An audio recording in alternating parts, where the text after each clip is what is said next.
Hyderabad అంబర్పేటలో kidnap కు గురైన మహిళను రక్షించిన పోలీసులు ముగ్గురు నిందితుల్ని అరెస్ట్ చేశారు.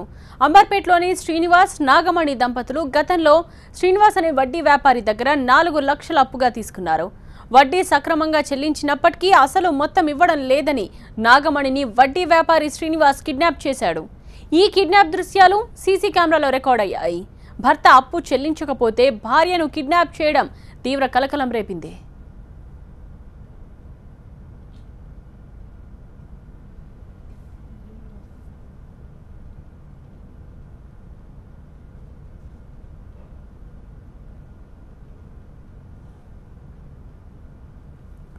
వడ్డీ బాధితుడు శ్రీనివాస్ ఫిర్యాదుతో అంబర్పేట్ పోలీసులు దర్యాప్తు చేపట్టారు. నిందితులు నిజామాబాద్ వైపు వెళ్లినట్టు గుర్తించి సెల్ ఫోన్ సిగ్నల్స్ ఆధారంగా నిందితుల్ని అదుపులోకి తీసుకున్నారు. నిందితుల్ని వాళ్ళ మీడియా ముందు ప్రవేశపెట్టారు నార్త్ జోన్ డీసీపీ సుమతి. నిందితుల నుంచి కార్, బైక్తో పాటు 4 సెల్ ఫోన్లు స్వాధీనపరుచుకున్నారు.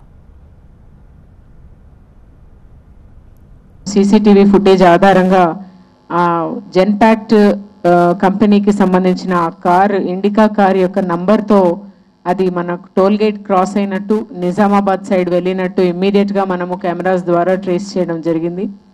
వాళ్ళు ఫోన్స్ చేస్తే ఇతను మాకు ఆల్రెడీ తెలిసిన అతను, మా కమ్యూనిటీకి సంబంధించిన అతను, శ్రీనివాస్ అన్న అతను అక్కడ ఉన్నాడని ఐడెంటిఫై చేయడం జరిగింది. వాళ్ళు ఫోన్ స్విచ్ ఆఫ్ చేశారు. ఆమెకి ఏమన్నా అవుతుందన్న ఒక ఉద్దేశంతో మొత్తం నిజామాబాద్ రూట్ అంతా కూడా అలర్ట్ చేసి పెట్టున్నాము.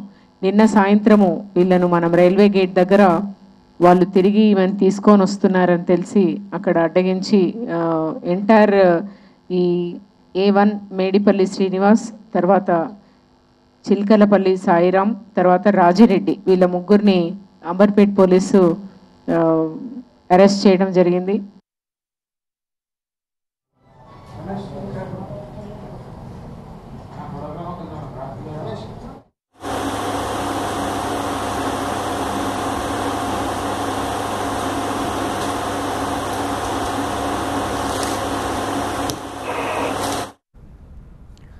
హైదరాబాద్ అంబర్పేటలో కిడ్నాప్ కు గురైన మహిళను రక్షించిన పోలీసులు ముగ్గురిని అదుపులోకి తీసుకున్నారు. అంబర్పేటలోని శ్రీనివాస్, నాగమణి దంపతులు గతంలో శ్రీనివాస్ అనే వడ్డీ వ్యాపారి దగ్గర 4 లక్షల అప్పుగా తీసుకున్నారు. వడ్డీ సక్రమంగా చెల్లించినప్పటికీ అసలు మొత్తం ఇవ్వడం లేదని నాగమణిని వడ్డీ వ్యాపారి శ్రీనివాస్ కిడ్నాప్ చేశాడు. ఈ కిడ్నాప్ దృశ్యాలు సీసీ కెమెరాలో రికార్డ్ అయ్యాయి.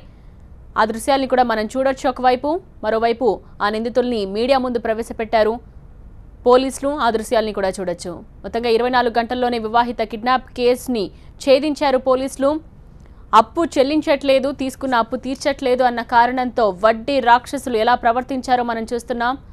శ్రీనివాస్ అనే వ్యక్తి భార్యను వాళ్ళు తీసుకెళ్తున్న దృశ్యాలు సీసీ కెమెరాలో రికార్డ్ అయ్యాయి. ముగ్గురు బైక్లో వెంట వెళుతూ ఉండగా 2 వ్యక్తులు ఆ మహిళ చేతులు పట్టుకుని లాక్కెళ్తున్న దృశ్యాలు సీసీ కెమెరాలో రికార్డ్ అయ్యాయి.